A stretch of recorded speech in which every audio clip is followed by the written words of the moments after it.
Hey everybody, today we're going to be reviewing Crash Course. If you're not familiar, it's a YouTube channel founded by Hank and John Green nearly 11 years ago. It's kind of an example these days of what not to do.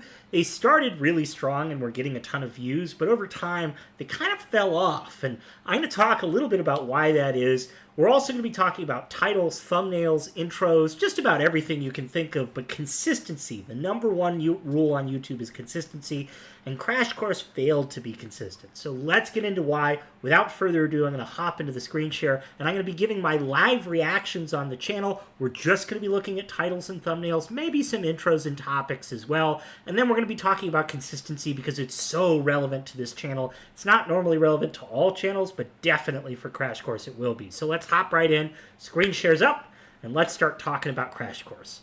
Well, you can see a ton of subscribers. They've been around for nearly over a decade now, I think 11 years. Not nearly, they've been around for 11 years. I'm going to give my raw reactions to their thumbnails, and hopefully you guys are going to learn a lot about what makes big channels tick.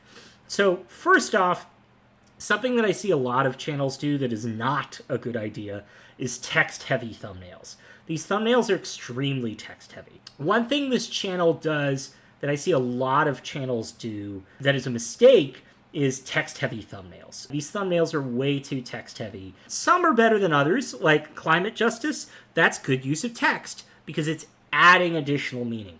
Notice how they're not repeating themselves in the title and the thumbnails. Another mistake I see a lot of YouTubers do is they'll write down their title and then they'll basically copy-paste their title into their thumbnail. Don't do that. You have limited space. Make the most of it. You want them to complement each other. So wherever you can input additional information that is not repetitive, you absolutely should. So climate justice, good use of text. However, what is really eco-friendly? Way too many words. They could have just said eco-friendly, question mark, kept the leaves. That would have worked. Or let's take another look. Storing energy. Notice how storing energy is the right amount of verbiage. It's only 2 words and it's pretty quick, but it's completely covering up the background image, which is already really engaging. They should put the background image front and center. Now, when we look at different view counts, right? Like I'm giving my raw reactions on these thumbnails and why they work or why they don't work. It's important to remember there's 4 variables at play, right? It's not just thumbnails that make us successful. It's titles, it's topics, it's intros. So storing energy, how can we store renewable energy? That's a great topic. That's going to get more clicks than some of their other videos. So just know that when I'm critiquing a thumbnail and you're like, why does this video have more views than another video? There's multiple variables at play. Always, always, always. And plus, we're not even looking at intros right now. We're just looking at titles and thumbnails and sort of topics, right? Keeping warm and staying cool, that's not great use of text. There's a lot missing there. Now, I've just been talking about text. I haven't even talked about color. Now, they do a lot of things right on these thumbnails. Contrasting colors, so they have these engaging kind of flat backgrounds with interesting foregrounds. So what does that mean? They have characters front and center in the middle of the thumbnail. Tight angles on the action and on the face. So you see like this piece of coal or whatever hitting somebody. That's really engaging action shot. Climate justice, people raising their fists in an action pose, that's really engaging. Now, something I've always disagreed with in Crash Course personally is their faces. Their faces don't have mouths. And I've found that big, expressive faces tend to get higher click-through rates on pretty much every channel. It doesn't matter if it's a live-action shot or an animated shot. Big, expressive faces tend to get lots of clicks. So here's an example of World Without Fossil Fuels. You can see that little character in the middle. She has this expressive face, but what's missing? Her mouth. And the mouth, having a mouth, as silly as it sounds, adds so many more layers of expression and engagement that kind of a bland face with 2 eyes can't. Really what we're looking at Crash Course is topics these days. Topics is really what makes this channel tick, and inevitably, you know, topics like Barack Obama, that's a great topic. Why is Barack Obama a great topic? Because lots of other YouTubers talk about Barack Obama. Lots of other article writers, people who write articles on Google all day. Google owns YouTube, right? Topics basically determines intrigue. Intrigue is what drives the algorithm. So if you want to succeed on the algorithm, you have to have a strong topic that's not just well searched, a lot of people typing it into search, but well covered. So other people covering that thing. That's how you drift off of suggested views. So Barack Obama, great search term. Black Lives Matter, great search term. Hurricane Katrina. So a lot of these are really strong topics. But keeping warm and staying cool, that's a really vague topic that there's just not a lot of interest in. Let's take a look. What's another, like, bad topic or not as good? Toni Morrison, just not as good of a topic. Most people don't know who Toni Morrison is. It's not really a trending topic. It's not present in today's world, but they're trying to educate you about it. Let's take a look. Anita Hill and Clarence Thomas. Now, Clarence Thomas is a bit more of a topic. Anita Hill, not so much. But you can see topic has a huge impact on a lot of these videos. Now, here's where things get interesting. I'm going to flip from latest to most popular, and we're going to look to see if there's a difference between these two pieces of content. And I think it's important to acknowledge, let's open 5 videos at random here. I'm going to open 5 videos totally at random. Toni Morrison, because we talked about that, and war on drugs. That looks interesting. Great topic, by the way, war on drugs.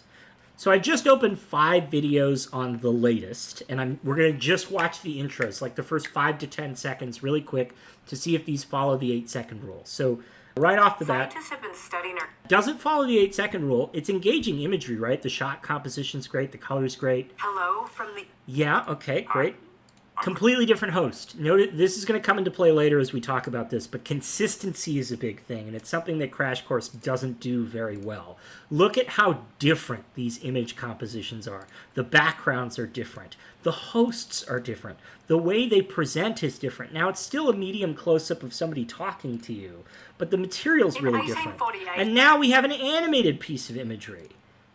And now we have the speaker, right? This is all over the place. And this is bad YouTube. So this is just classic, not great YouTube. And why is that? Well, because you have a group of subscribers that are subscribing to you for a reason.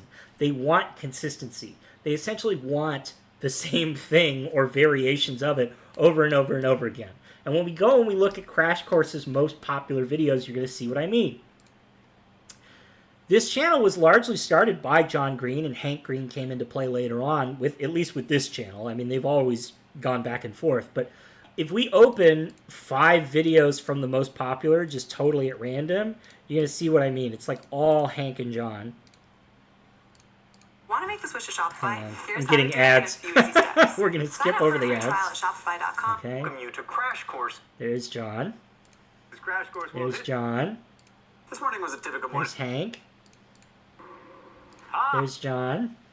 Hi, I'm John. There's John. By the way, great intro. Do you notice how John slides across the camera? Here, I'm going to try and do it real quick. You know, that's what he does, right? And that's how he introduces himself when he's talking about a YouTube channel, when he's talking about his YouTube channel. So it's really engaging, and it's also really consistent because he does it over and over again. That's one of the main secrets of YouTube and how to succeed on YouTube is by having this remarkable consistency of host, consistency of background, consistency of intro. You want to give your subscribers what they expect, what they know. And while Hank is a bit of a departure from what subscribers know, everybody knows because they work together. Hank and John have worked together. They have their own channel together. Most of the audience that's coming to watch Hank already knows Hank through John. They're like, oh, they're brothers. This makes sense, right? Also, if you watch Hank's videos, just like John's videos, the way we watched 4 or 5 of John's intros, right? Just those first 5 seconds. Hank has very similar intros that start and stop the same way. The challenge was, as the channel got bigger and Hank and John started to launch more channels and basically take on more work, they had to bring in other staff and other teachers and other experts, because they weren't experts on all of this other material, to host the content. Here's the challenge with that. You're no longer giving subscribers what they expect. They didn't have an exit strategy. And I'm going to exit this screen share for a moment just so that we can talk. If you're ever planning on introducing new people to your channel, you have to have a strategy for that. So you can't just really switch off, right? Unless that's the whole point of the channel. Vlogbrothers, they switch off, which is amazing. They talk to each other. That's the whole point of the channel. On this channel, they don't talk to each other. It's just different hosts. And so what happened was they started bringing in more and more hosts but without any explanation. Essentially, John would just appear in one video at the beginning of the season, or Hank would appear at the beginning of the video in one season and be like, hi, there's going to be a new host, here's the new host, done. That was a huge mistake. What you want to do is you want to integrate people into your channel over time. If you want to see a successful example of how this can be done, you can look at Linus Tech Tips. You can also look at PBS Eons. If you're not familiar with PBS Eons or Linus Tech Tips, there's a cast of characters, an ensemble cast. They've been there since the beginning, with the exception of Linus, where he introduced people over time. They would appear in some of his videos, they would engage and talk with each other, and all of a sudden the audience built familiarity. Crash Course didn't do that. And that's why we're talking about them today, because they were a really successful channel over a decade ago. And even a decade ago, like 7 years ago, they were a successful channel. One could argue they're still successful today. I would personally say that they are not, because they have 14 million subscribers and they're only getting 40,000 views. That's less than 1% of their audience coming back to watch this content. That, to me, is a huge fail. So if you want to learn anything from this video, more than thumbnails, titles, topics, and intros, be consistent. Whatever you do, be consistent. And if you're planning on leaving your channel behind, or at least bringing in new talent, there's a right way to do that and a wrong way to do that. Crash Course did it wrong. Linus Tech Tips and PBS Eons did it right.